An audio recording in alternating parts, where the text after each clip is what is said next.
Hey, welcome back to the Wednesday night Bible study. We're in our 14th installment of in 2 Samuel. We'll look at chapter 11, the story of David. I'm calling this one Sex in the City. So last week, we saw how David showed grace to a son of Jonathan. Remember, Jonathan was his close friend who had passed on. He had died. He is King Saul's son. David patterned his heart after God's. Mephibosheth, what a name that was, received wonderful kindness. He received wonderful grace from David. What had Mephibosheth done to merit such kindness? He had done nothing. Had he deserved it, it wouldn't have been grace. Grace is acceptance without reservation. Grace is forgiveness without condemnation, pardon without punishment, unrestrained love poured out on the undeserving. So the story ended with a wonderful picture of Mephibosheth dining at the king's table, being treated like one of the king's own children. David's grace to Mephibosheth is like God's grace to us. So there's a great example there. Today we have another story about David. We've seen wonderful things in David's life, especially the David and Goliath story. We've also seen some low times where David wasn't perfect. But this is the lowest time for David's life. So those who know the story might know that probably the lowest point is his adultery with Bathsheba and its tragic aftermath. So why should we trouble ourselves with such a story, such a bad thing? Why did the Holy Spirit inspire the writer of Samuel to write about it? Why study it? I don't believe it's to throw stones or shake our heads at David. I think we need to look at it humbly to learn. It warns us of sin's destructive power, even in those who love the Lord. And David definitely loved the Lord. So in order to get to the story of David's indiscretion, I'm going to skip chapter 10. It covers some battling between Israel and an enemy. We're then ready for chapter 11. So let's begin there and read verse 1. In the spring, at the time when kings go off to war, David sent Joab out with the king's men and the whole Israelite army. They destroyed the Ammonites and besieged Rabbah. But David remained in Jerusalem. So David is by now about 50 years old. He's been king for about 20 years.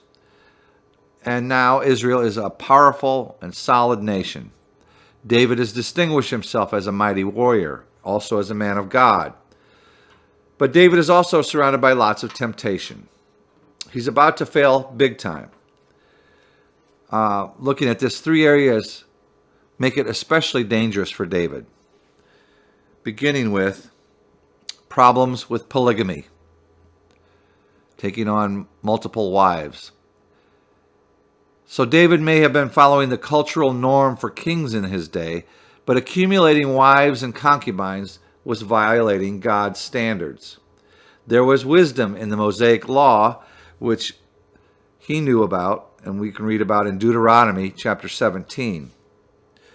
The king, moreover, must not acquire great numbers of horses for himself, or make the people return to Egypt to get more of them. For the Lord has told you, you are not to go back that way again.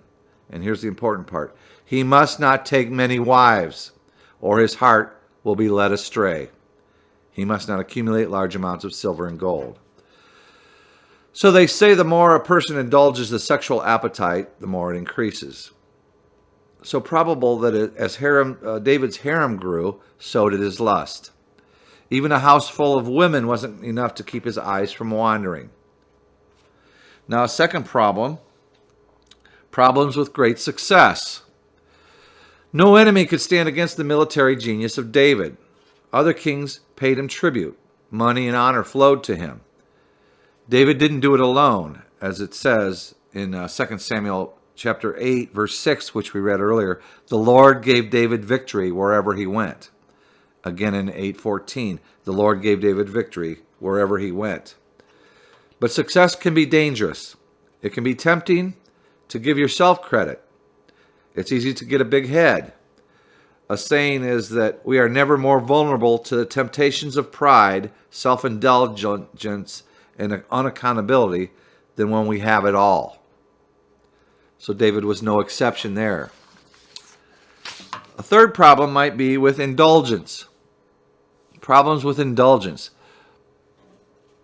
Look at what we just read. When his troops marched off to war, David stayed home.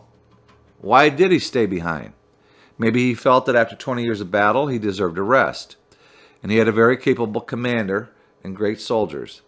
These were good reasons, but the danger of indulging is idleness. So we have problems with polygamy, leading to being susceptible to lust. Problems with great success, leading to being vulnerable to pride. Problems with staying home, leading to indulging in idleness. A dangerous combination. This all primed David for disaster. So let's hear the story, beginning in verse 2. One evening, David got up from his bed and walked around on the roof of the palace. From the roof, he saw a woman bathing. The woman was very beautiful, and David sent someone to find out about her. The man said, "Isn't this Bathsheba, the daughter of Eliam, and the wife of Uriah the Hittite?" Then David sent messengers to get her. She came to him, and he slept with her. She had purified herself from her uncleanness. Then she went back home. The woman conceived and sent word to David, saying, "I am pregnant." So David gets up from an afternoon nap, steps out on the roof, and there she is. He stops, he lingers. A glance becomes a gaze becomes a stare becomes a leer.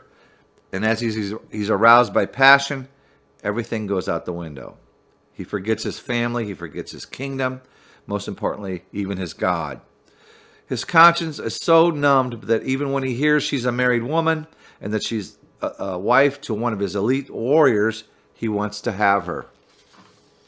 It appears to be what we'd call a one-night stand, a brief fling. What's the harm? The harm is that David has violated God's law. The harm is that even though in the Greek it indicates it was sex with mutual consent, he has abused his power. The harm is that he has broken the trust of his family. The harm is also that there are consequences. The very last words just read, "I am pregnant."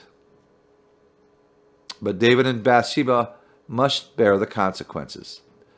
The fact she has purified herself tells us she was not pregnant before this. David is definitely the father.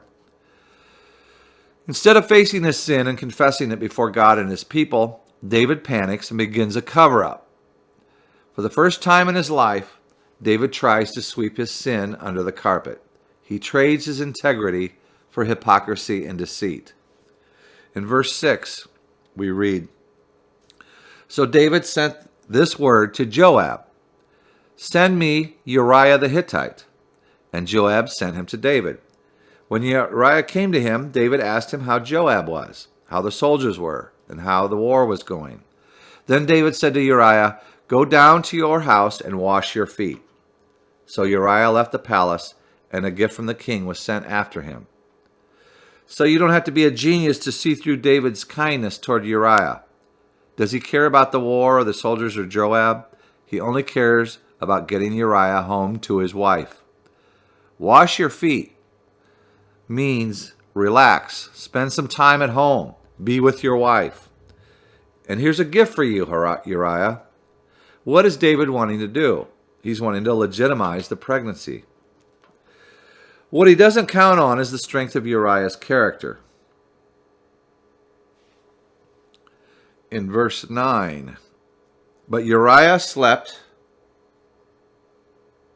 at the entrance to the palace with all his master's servants and did not go down to his house." So what is it Uriah does or doesn't do? He doesn't have sex with his wife. He doesn't even go home. David has people keeping an eye on what develops. In verse 10, when David was told Uriah did not go home, he asked him, "Haven't you just come from a distance? Why didn't you go home?" Uriah said to David, "The ark and Israel and Judah are staying in tents, and my master Joab and my lord's men are camped in the open fields. How could I go to my house to eat and drink and lie with my wife? As surely as you live, I will not do such a thing." So this man is completely committed to the nation, to King David, and to God. Under normal circumstances, David would be praising him, giving him a medal. Such a man of integrity. And here David is hurting his own integrity. So David makes another try at his scheme in verse 12.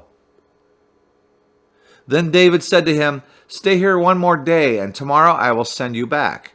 So Uriah remained in Jerusalem that day and the next. At David's invitation, he ate and drank with him, and David made him drunk. But in the evening, Uriah went out to sleep on his mat among his master's servants. He did not go home. So David wines and dines him until he is drunk, and even that doesn't work, does it? Uriah shows more self-control than David did. Uriah still doesn't go home. So David must be in a panic by now. He escalates his plan to the next level. In verse 14, in the morning David wrote a letter to Joab and sent it with Uriah. So now Uriah is going back to the battle with a note. In it he wrote, "Put Uriah in the front line where the fighting is fiercest. Then withdraw from him so he will be struck down and die." So while Joab had the city under siege, he put Uriah at a place where he knew the strongest defenders were. When the men of the city came out and fought against Joab, some of the men in David's army fell. Moreover, Uriah the Hittite died. So the next level that David has gone to is murder. Put Uriah on the front lines and abandon him so he'll be killed. Remember that Saul did the same thing against David. For Uriah, the plan succeeded. The scheme works. Not only does Uriah die, but other soldiers die as well. Now David has added to his adultery and the pregnancy. He now has innocent blood on his hands. So let's read more about how David's scheme played out in verse 18. Joab sent David a full account of the battle. He instructed the messenger, "When you have finished giving the king this account of the battle, the king's anger may flare up, and he may ask you, 'Why did you get so close to the city to fight? Didn't you know they would shoot arrows from the wall?' Who killed Abimelech, son of Jerubbesheth? Didn't a woman throw an upper millstone on him from the wall so that he died in Thebez? Why did you get so close to the wall? If he asks you this, then say to him, 'Also, your servant Uriah the Hittite is dead.'"